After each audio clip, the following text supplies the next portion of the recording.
So one of the big things that I noticed, it was a restaurant that was actually here. It was down the street a little bit. It's called Therapy, and it's a wine place. Yeah. I've always wanted to go there. So it's a wine place called Therapy. And what was really interesting, yeah. So I was in there, and Kelly went with me. That's my wife, for anybody watching.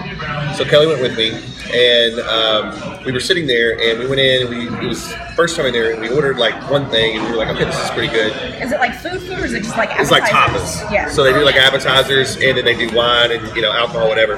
And so we ordered some tapas, and what was really interesting is like we ordered a bottle of wine, we asked for a recommendation or whatever, and the person there started educating us. Like, so like what you guys ordered food wise. This is actually the wine that would go better than what you ordered.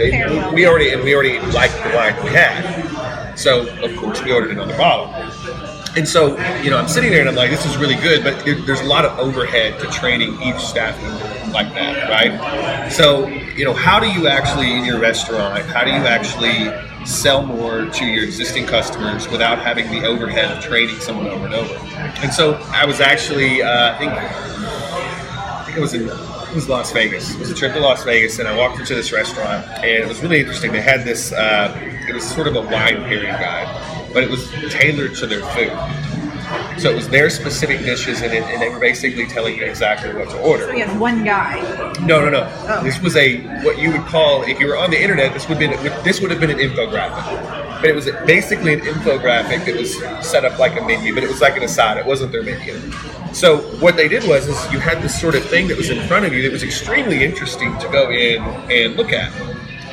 But yeah, like you sit down and you're like, oh, that's cool, because like I don't know anything about wine. You said guide. I heard guide. Oh, no, they have sorry. one dude that like walks around all the tables.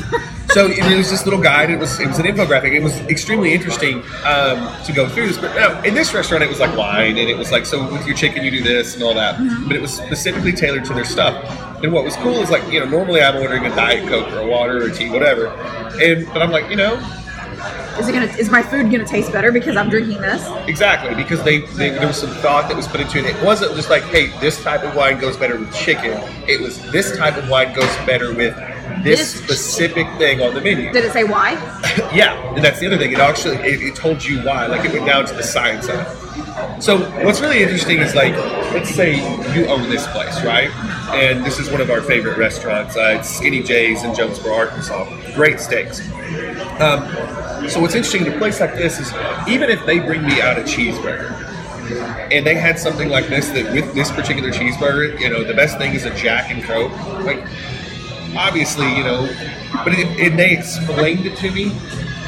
If I'm out with friends, I'm going to order that just to see what it's like. And so instantly you've upped your alcohol sales because of this. So stepping back and thinking about this, for one time, taking a week to 2 weeks, or maybe it takes you a month to put this stuff together, and you just write it down. You're like, okay, with this, this is the best thing that goes with this particular meal. And with this particular meal, it goes better with this because if you actually do a little bit of research. So maybe it takes you a month, maybe it takes you 2 months, maybe it takes you 3 months. But when you get this thing done, you've got something that sits on the table that's entertaining to your guests, that's unique from everybody else around you, that is now pairing your food with a drink that your bartender can make, that you've got this. So same amount of customers, and instantly your alcohol sales go up. It doesn't take anything away from anything. There's nothing that like you're risking anything, but now you've got something that you don't have to train new staff members how to do it. You've got something that's written down, one page, goes on every table, and you have your sales. I love it. Simple. Yeah. But if you do that, I mean, the printing cost is nothing. No. Nothing. And what's really cool too is it actually starts a conversation between the people.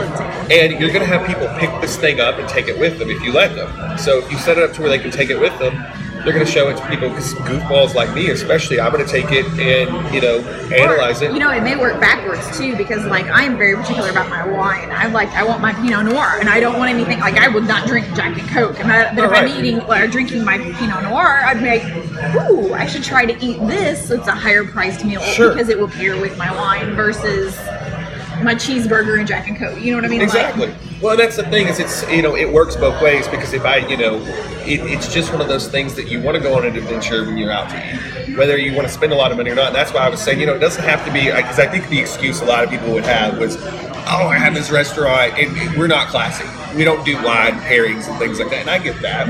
But I mean, like honestly, I have gone into a place and said, you know what, this particular brand of whiskey happens to pair with this really well, and I don't know why. But it is, and just doing a little bit of research in your own business, one-time cost, you never have to think about it again. Like you do it, and it's done, and it's in your restaurant, it's unique. You never have to think about it again, and it does its work for you. And you're right. Not only does it sell alcohol, but it sells more food too. Especially if like it's a side item. Like so, I got my burger, and like okay, but this drink goes well with these fries. Well, of course, I'm going to order the fries too, and probably a drink. Yeah. So I think that's what's cool. But yeah, I think the key is don't get caught up in that. Well, I run a small sandwich shop and we don't have alcohol. We'll pair it with a side, and instantly it starts working. So I thought that was cool because, like I said, you start seeing businesses do it because they train their employees to do it, but there's a lot of overhead with that. That makes me remember, like, you posted something, it probably was a year and a half ago, at a pizza shop somewhere that on their to-go boxes taught you how to reheat the pizza. Yes. I literally went back one night, I had ordered pizza, I had leftovers, I'm like, where was Ben's post? How did it tell him how to reheat the pizza? And I tried it. It was awesome. Yeah, and that's the thing, it's like, you stand out because you taught someone something. Yes. And on so like to-go box. I think a lot of people get really into this mode of, okay, what is content marketing? How do I provide value? And okay, I have to do that on the internet. No, do it in your business. Put it on your pizza box. Put it on something that you can set on the table. Set it over here by the ketchup or whatever. If you don't, if you want to laminate, whatever. But just do something that says, if you're doing this, do this too.